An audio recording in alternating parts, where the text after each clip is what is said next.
Voilà, un premier exercice sur les études de mouvement et les équations horaires. On imagine qu'on a une bille qui se déplace dans un plan et on modélise le mouvement de la bille qu'on a filmé et on obtient deux équations qu'on appelle des équations horaires.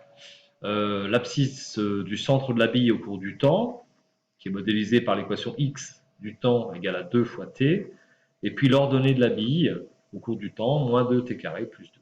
On nous demande déjà d'indiquer sur un graphe les positions de la bille pour l'intervalle de temps entre t égale à 0 et t égale 2 secondes. Alors il suffit de calculer chaque position. Donc à t égale à 0, x vaut 0 et y vaut 2. Donc là j'ai pris une échelle telle que 1 cm sur mon document égale à 1 mètre dans la réalité. Pour t égale à 1 seconde, x vaut 2 et y vaut 0. Pour t égale 2 secondes, x vaut 4 et y 2 au carré, ça fait 4, moins 8, ça fait moins 6. Donc 4 et moins 6. Donc 4 et moins 6, on doit être ici. Si je prends des temps intermédiaires, par exemple pour x, pour t égale 0,5 secondes, pour t égale 0,5 secondes, j'ai x qui vaut 1, 0,5 au carré, ça fait 0,25, moins 2 fois 0,25, ça fait moins 0,5, donc ça fait 1,5 pour y, 1,5. Donc en fait, on va tracer ici, on peut prendre d'autres temps intermédiaires évidemment, hein. On va tracer en fait une branche de parabole. Voilà, c'est absolument pas un mouvement rectiligne, hein. La trajectoire n'est pas une droite. Donc voilà. Évidemment, ça peut se faire aussi à la calculatrice. Alors, déterminer l'équation de la trajectoire. La trajectoire, on l'a vu, c'est une parabole. En tout cas, c'est ce qu'on pense hein, quand on regarde la courbe orange. Je vais vous montrer comment déterminer l'équation de la trajectoire. En fait, je voudrais une équation, je voudrais connaître l'évolution de y en fonction de x. Pour l'instant, j'ai y en fonction du temps. Donc l'idée, c'est de remplacer t par l'expression de t en fonction de x. Donc je me sers de cette première équation, x égale 2t. Ça revient au même que de dire que t égale x sur 2. Et je remplace cette expression de t en fonction de x dans la deuxième équation horaire. Ça me donne y égale, alors y qui va être fonction de x cette fois-ci, je peux mettre entre parenthèses, comme le professeur de mathématiques vous donne des fonctions f de x, g de x, etc. Ben là c'est y en fonction de x, donc moins 2 fois, alors t au carré, x sur 2 au carré, donc x carré sur 2 au carré c'est 4, plus 2, je peux un peu modifier les choses ici, et j'obtiens y en fonction de x, c'est égal en fait à moins 2 sur 4, ça fait moins 1,5, donc moins x carré sur 2 plus 2. Et effectivement, c'est un polynôme du second degré, et on sait qu'il s'agit ici en fait de l'équation d'une parabole. Question suivante qu'on découvre ensemble, calculer les coordonnées du vecteur vitesse. Alors, le vecteur vitesse, on a vu dans le cours que le vecteur vitesse, c'était en fait la dérivée du vecteur position par rapport au temps. Alors en classe de première, c'est un peu compliqué à comprendre, mais on le revoit en terminale. Et puis, dire qu'un vecteur est la dérivée d'un autre vecteur, ça c'est l'écriture différentielle de la dérivée qu'on utilise en physique.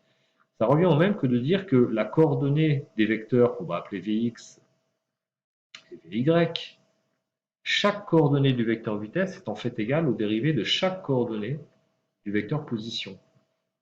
Le vecteur position, il a deux coordonnées, x et y. Donc Vx, c'est la dérivée de x par rapport au temps, et Vy, c'est la dérivée de y par rapport au temps. Alors qu'est-ce que ça donne? Vx égale, je dois savoir dériver 2 fois t, ça fait 2. Et Vy, je dois savoir dériver moins 2t carré plus 2. La dérivée de t carré, c'est 2t. Donc ça fait moins 2 fois 2t, moins 4t, Et vous avez vu aussi en mathématiques que la dérivée d'une somme, c'est la somme des dérivées. Donc je dois dériver 2 également. Bah, la dérivée de 2, bah, c'est 0. Donc voilà l'expression du vecteur vitesse au cours du temps. On constate que Vx a toujours la même valeur, 2, et Vy, par contre, a une valeur négative qui va donc changer lorsque t change. On nous demande ensuite justement d'exploiter ceci pour tracer le vecteur vitesse à t égale à 0. Alors, à t égale à 0 secondes, à t égale 0 secondes, donc pour t égale à 0, je vais calculer Vx et Vy. Donc le vecteur vitesse à t égale à 0, il a deux coordonnées, Vx qui vaut 2 et Vy qui vaut moins 4 fois 0, 0. On me demande de faire la même chose pour t égale à 1 seconde, donc à t égale à 1 seconde. Le vecteur vitesse a deux coordonnées, toujours, hein, dans ce plan, Vx, Vy.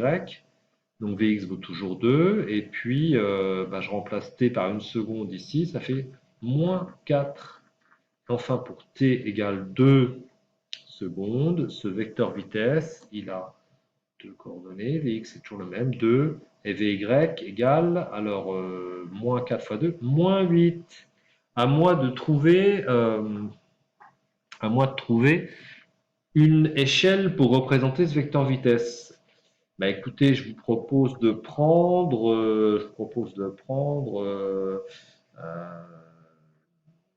1 mètre par seconde qui serait représenté par 1 cm sur mon document. Je vais changer de couleur de feutre. Alors, à t égale à 0, le vecteur vitesse. Eh bien, regardez, Vx vaut 2, donc je dois tracer un vecteur qui fait 2 cm et qui est horizontal, puisque Vy égale à 0. Donc je trace un vecteur vitesse tangent à la trajectoire et qui mesure, donc on a dit 2 cm. Voilà, ça c'est le vecteur vitesse à t égale à 0. Oh, j'ai qu'à l'appeler V0. Ensuite, à t égale à 1 seconde, alors le point était ici à t égale à 1 seconde, me semble-t-il. Si je ne fais pas d'erreur, 2 pour l'abscisse, donc Vx égale 2, donc voilà, ça va être Vx, et Vy moins 4. 1, 2, 3, 4. Si j'ai bien travaillé, j'ai un vecteur vitesse qui est toujours tangent à ma trajectoire parabolique. Et ça, c'est le vecteur à t égale 1 seconde. Je vais l'appeler V1. Et enfin, à t égale 2 secondes, le vecteur, la bille était ici. Et le vecteur vitesse a deux coordonnées, Vx2, donc je me déplace de 2 à l'horizontale, et moins 8, donc je me déplace de 8 à la verticale. Je dépasse un peu sur le document qui est en dessous, mais c'est pas très grave. Je pars de 20 là, et je vais jusqu'à 12. Ouh là là. Voilà le vecteur vitesse. On pourrait critiquer mon échelle pour t égale 2 secondes. Et écoutez, je crois que j'ai répondu à toutes les questions. Je passe à l'exercice suivant. On lance verticalement, donc la direction est verticale, vers le haut, ça c'est le sens, un solide. On suppose qu'il ne frotte pas dans l'air. Donc on a réalisé des mesures sur la vidéo, et puis ensuite on a modélisé la valeur de Y au cours du temps, un axe Y orienté vers le haut. Et voilà l'équation qu'on a obtenue, c'est effectivement un polynôme du second degré, hein, dont la variable est t. Donc Y change quand t change. Il faut calculer la position, donc la valeur de Y pour chaque instant entre t égale 0 et t égale 2 secondes. T égale à 0, c'est l'instant du lancer, hein. Donc à t égale à 0, Y vaut 1. Donc je choisis ici un axe vertical. Voilà, ici. Et je vais prendre comme échelle 1 cm sur mon document, qui va représenter 1 mètre dans la réalité. Donc pour t égale à 0, voilà la position de ma bille. Pour t égale 0,5 secondes, t égale 0,5 secondes, donc 0,5 au carré c'est 0,25, 0,25 fois moins 5, c'est 1 quart de moins 5, c'est-à-dire moins 1,25, on fait un petit calcul sur le côté, plus 10 fois 0,5, ça fait plus 5, plus 1, donc ça fait 5 plus 1, 6, 6 moins 25, 6 moins 1, ça fait 5, 4,75. 1. 2, 3, 4, 4, 5, 4,75. Donc ça, c'est à t égale 0,5 secondes. Ça, c'était égal à t égale 0 secondes. Je continue. À t égale 1 seconde. À t égale 1 seconde, ça fait moins 5, plus 10, plus 1. 10 et 1, 11. 11 moins 5, ça fait 6 cm. Donc 6 mètres, pardon. Donc 6 cm. 1, 2, 3, 4, 5, 6.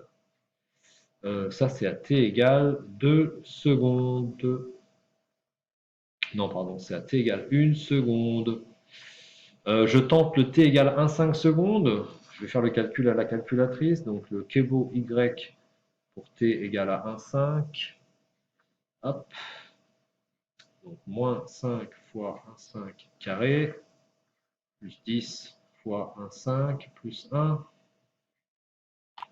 Donc pour t égale à 1,5 secondes, j'ai trouvé une valeur de y égale à 4,75 mètres. Donc j'ai ma bille, mon objet, mon solide qui est en train de redescendre là.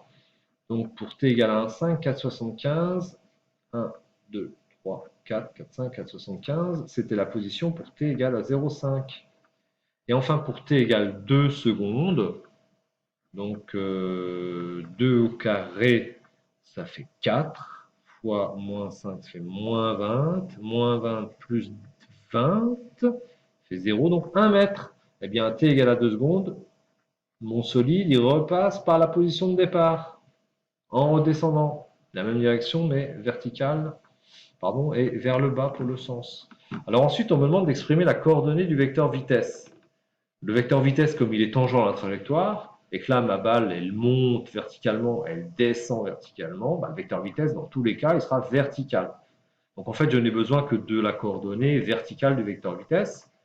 Donc le vecteur vitesse, c'est la dérivée du vecteur position, et donc Vy, ici, c'est la dérivée de y par rapport au temps. Donc je dois dériver moins 5t carré plus 10t plus 1. Alors la dérivée de moins 5 de t carré, c'est 2t, donc ça fait moins 10t. La dérivée de 10t, c'est 10, et la dérivée d'une constante, c'est 0. Donc voilà le vecteur vitesse au cours du temps. Voilà son expression. Voilà l'expression de Vy au cours du temps. À quel instant le solide atteint-il sa hauteur maximale? Bah, le solide, il monte en allant de moins en moins vite. À un instant t, il s'arrête, il est à sa hauteur maximale, à un instant, puis il redescend en accélérant. Donc, il suffit de trouver pour quel instant Vy égale 0. Donc, pour quel instant Vy égale à 0, donc je dois résoudre une équation très simple. 0 égale moins 10t plus 10. Et ça, c'est vrai si t égale 1 seconde. Donc, en fait, la balle atteint, ou le solide atteint la hauteur maximum à t égale 1 seconde. 1 seconde après le lancer. Déterminer alors quelle sera sa position, bah, il suffit de remplacer t égale à 1 seconde dans l'expression y fonction du temps. Et en fait, on l'a déjà faite et on avait trouvé, je crois, 6 mètres. Voilà.